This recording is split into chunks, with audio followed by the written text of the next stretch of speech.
nous nous approchons d'une date très importante pour ce qui est de la culture, de la littérature et plus précisément de la poésie française, à savoir l'anniversaire des 400 ans de la naissance du grand Jean de La Fontaine, auteur des fameuses fables. Jean de La Fontaine, né en France dans la ville de Château-Thierry. Et c'est pour moi l'occasion de vous lire un poème que j'ai composé en hommage à Jean de La Fontaine et à l'esprit de la fable.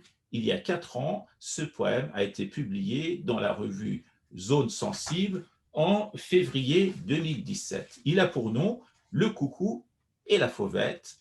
C'est l'histoire d'un parasite, ici représenté par un oiseau qui est le coucou, le parasite qui s'installe chez les autres, qui s'éternise chez les autres et qui n'a qu'un seul souci, mettre à la porte ceux qui l'ont accueilli. Le coucou et la fauvette, de la nécessité de savoir tenir une porte. Le coucou jamais ne se construit un nid, chez d'autres volatiles, le pillard se fournit. En gîte et en pitance car telle est sa nature, que dans l'effort d'autrui, il ravit sa pâture. Chez certains congénères bâtisseurs de métier, il se fait sans émoi remplaçant et rentier. Parasite accompli, tel est son rôle majeur, dans le foyer d'autrui, rusé en ménageur. Son hôte, en l'occurrence la fauvette, c'est le nom de l'oiseau qui l'accueille, la fauvette rousserolle, se voit bien malgré lui dans un funeste rôle de l'hébergeur prodigue qu'on abuse et qu'on leurre. Les cornifleurs attendent qu'advienne enfin son heure, car le coucou, à peine la fauvette a pondu, dépose ses propres œufs dans le lit attendu, qu'il a d'un œil avide longuement observé pour sa progéniture avec soin réservé. Ladite rousserolle, en bien piètre stratège, se charge sans le savoir de couver ce manège, jusque à la naissance d'un coucou installé dont le dessein féroce s'en trouve dévoilé. L'enfant de parasite, après incubation, donc le poussin du coucou quand il sort du nid, bouscule les œufs de l'hôte sans gêne ni attention. De son dos, il les pousse, les roule jusqu'au rebord pour les précipiter ensuite par-dessus bord. Attendant que ses frères et sœurs, tout près de naître, viennent aussi prendre pied dans la maison du maître. Le vrai propriétaire se trouvant démuni de sa progéniture par ses leurs impunis. Son œuvre est abolie, ruine et sa descendance, par son étourderie et son peu de prudence.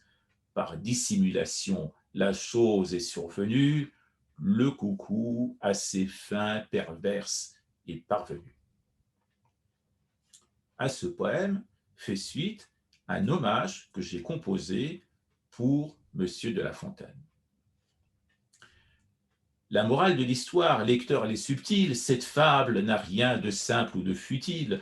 D'un récit plus ancien vient son aspiration, de La Fontaine, l'auteur tient une filiation. En termes poétiques, s'entend, et non de sang, il en admire la verve, le ton éblouissant, qui vous conte qu'un bon villageois se reprend, regrettant d'avoir secouru un serpent. Le reptile de la vie retrouvant la saveur, sa mauvaise nature menace son sauveur. Celui-ci, repenti de l'avoir épargné, le coupe en 3 morceaux en 2 coups de cognée. Et l'auteur de conclure que toute charité se garde d'embarras, chaos, promiscuité.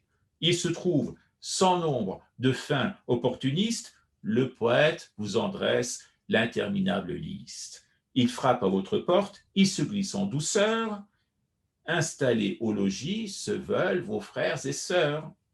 Il réclame compassion, douceur, humanité, vous récite les règles de l'hospitalité, lors même qui sont eux-mêmes nourris d'intolérance, de conscience et bonté, n'offrant que l'apparence. Des droits fondamentaux, ils n'ont que le costume, leur morale vous viendra, mais à titre posthume. De cela, il convient de prendre des distances, n'accordant au mirage des mots nulle confiance, ne prêtant point l'oreille aux cris des beaux esprits, des fourberies du monde. Ceux-ci, donc les hébergeurs qui se sont fait avoir, ceux-ci n'ont rien appris. Et puis, pour finir, un court poème que j'ai écrit en hommage à l'esprit de la fable. C'est le temps pour l'auteur de signer cet ouvrage dont l'antique tradition a parcouru les âges. Des rois comme des princes, il moque le renom, tout droit venu de Perse, Réza de son prénom. D'Ésope et de Bidpaï, un modeste héritier, du sieur La Fontaine, vénérant le métier. En ce siècle, humblement, il remet sur la table les plaisantes leçons de l'immortelle fable.